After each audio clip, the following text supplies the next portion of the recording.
Item ಯಾವುದೇ ಇರಲಿ try ಮಾಡಿ Aachi chicken masala. Karnataka SIR fail ಮಾಡಿದ ಮೊದಲ ರಾಜ್ಯ ಅಂತ ಹೇಳಿ ಬೆಂಗಳೂರಿನಲ್ಲಿ ಕೇಂದ್ರ ಸಚಿವೆ ಶೋಭಾ ಕರಂದ್ಲಾಜೆ ಅವರು ಹೇಳಿಕೆಯನ್ನ ನೀಡಿದ್ದಾರೆ. ಬೇರೆ ಕಡೆ ಎಷ್ಟೇ ಒತ್ತಡವಿದ್ರೂ ಕೂಡ ಸರಿಯಾಗಿ ಎಸ್ಐಆರ್ ಪ್ರಕ್ರಿಯೆ ಮಾಡಿದ್ರು, ಆದ್ರೆ ನಮ್ಮ ರಾಜ್ಯದಲ್ಲಿ ಮಾಡಲು ಬಿಡಲ್ಲ ಅಂದ್ರೆ ಅರ್ಥ ಏನು? 2028ರಲ್ಲಿ ಮತ್ತೆ ನೀವು ಸಿಎಂ ಆಗೋದಕ್ಕೆ ಹೊರಟಿದ್ದೀರಿ, ಹೀಗಾಗಿ ಅಕ್ರಮವಾಗಿ ಎಸ್ಐಆರ್ ಮಾಡಲು ಹೊರಟಿದ್ದೀರಿ ಅಂತ ಹೇಳಿ ವಾಗ್ದಾಳಿಯನ್ನ ನಡೆಸಿದ್ದಾರೆ. ಫಾರ್ಮ್ ನಂಬರ್ 6, 8 ಎರಡನ್ನೂ ಕೂಡ ಕೊಡ್ತಾ ಇಲ್ಲ, ಮನೆಗೆ ಹೋಗದೆ ಅಲ್ಪಸಂಖ್ಯಾತರ ಮತ ಉಳಿಸಿ ಅಂತ ಹೇಳ್ತಿದ್ದೀರಿ. ಇಲ್ಲಿ ಅಗತ್ಯ ಬಿದ್ರೆ ನಾವು ದೆಹಲಿಯಲ್ಲಿ ಕೂಡ ದೂರು ನೀಡ್ತೀವಿ ಅಂತ ಹೇಳಿ ಬೆಂಗಳೂರಿನಲ್ಲಿ ಕೇಂದ್ರ ಸಚಿವೆ ಶೋಭಾ ಕರಂದ್ಲಾಜೆ ಹೇಳಿಕೆಯನ್ನ ನೀಡಿದ್ದಾರೆ. ಯಾವುದೇ ರಾಜ್ಯದಲ್ಲಿ ಎಸ್ಐಆರ್ ಫೈಲ್ ಆಗಿಲ್ಲ.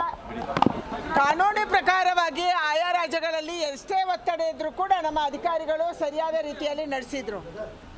ಮುಖ್ಯಮಂತ್ರಿಗಳು ಹೇಳ್ತಾರೆ ವೆಸ್ಟ್ ಬೆಂಗಾಲು ತಮಿಳುನಾಡಲ್ಲಿ ಮಾಡಿದಂಗೆ ನಾವು ಮಾಡಕ್ ಬಿಡಲ್ಲ ಅಂದ್ರೆ ನಿಮ್ಮ ಅರ್ಥ ಏನು?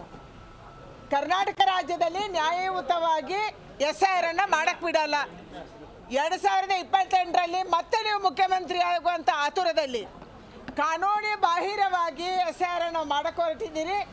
ಯಾರು ಬಾಂಗ್ಲಾದೇಶದಿಂದ ಬಂದಿದ್ದಾರೆ, ಯಾರು ನಮ್ಮ ಮತದಾರ ಪಟ್ಟಿಯಲ್ಲಿ ಇಲ್ಲ, ಅವರನ್ನೇ ಇನ್ಕ್ಲೂಡ್ ಮಾಡಕ್ಕೆ ಹೊರಟಿದ್ದಾರೆ. ಇಲ್ಲಿಯ ಅಧಿಕಾರಿಗಳು ಫಾರ್ಮ್ ನಂಬರ್ 6 ಮತ್ತು ಫಾರ್ಮ್ ನಂಬರ್ 8 ಅನ್ನು ಕೊಡ್ತಾ ಇಲ್ಲ.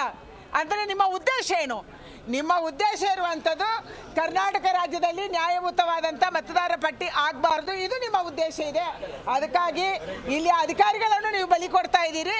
ಇಲ್ಲಿಯ DC ಗಳಿಗೆ ಅಥವಾ ಅಧಿಕಾರಿಗಳಿಗೆ ಸೂಚನೆ ಕೊಟ್ಟಿದ್ದೀರಿ, ಯಾರು ಕೂಡ ಮನೆ ಮನೆ ಹೋಗಬೇಡಿ, ಒಂದು ಕಡೆ ಕೂತ್ಕೊಳ್ಳಿ, ಅಲ್ಪಸಂಖ್ಯಾತರನ್ನ ಮತದಾರ ಪಟ್ಟಿಗೆ ಸೇರಿಸಿ ಅದರಿಂದ ನಾನು ಗೆದ್ದು ಬರ್ತೀನಿ ಅಂತ ಸೂಚನೆ ಕೊಟ್ಟಿದ್ದೀರಿ. ಅದಕ್ಕಾಗಿ ಇದು ಆಗ್ತಾ ಇದೆ.